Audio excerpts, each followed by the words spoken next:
Commas are a vital part of writing, and knowing how to use them correctly can make your sentences clear, well-structured, and easy to read. You'll definitely need commas in your writing, but it's important to learn where to put them so that you don't overuse them or place them in the wrong spots. One of the most common uses of commas is in lists. When you're listing more than 2 items, you place a comma between each one. For example, I bought apples, oranges, bananas, and grapes. Notice the comma before and. That's called the Oxford comma, and while it's optional, it often helps to make lists clearer. You can use commas to add extra information into a sentence, like a description or an aside, without breaking the flow. This extra information is called a non-essential clause or phrase, and it could be taken out of the sentence without changing the basic meaning.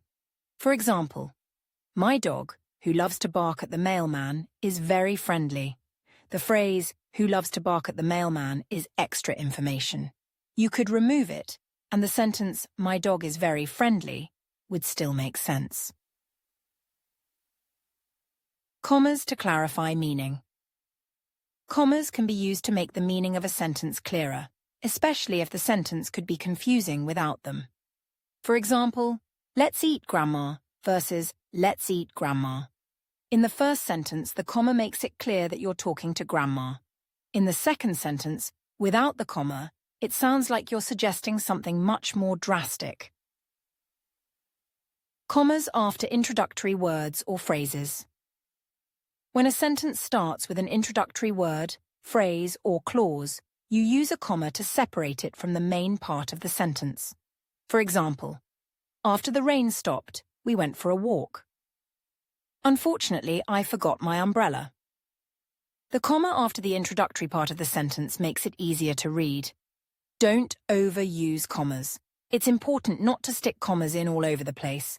Too many commas can make your writing feel choppy and hard to follow. A common mistake is to put commas where they aren't needed. For example, incorrect. The cat ran across the road. Correct. The cat ran across the road. Here, the comma is unnecessary because the sentence is short and straightforward. How to avoid common mistakes. Don't use commas to separate the subject from the verb. Use commas with conjunctions and but or when they join 2 independent clauses. She wanted to stay home, but she had to go to work. Here, the comma separates 2 complete thoughts.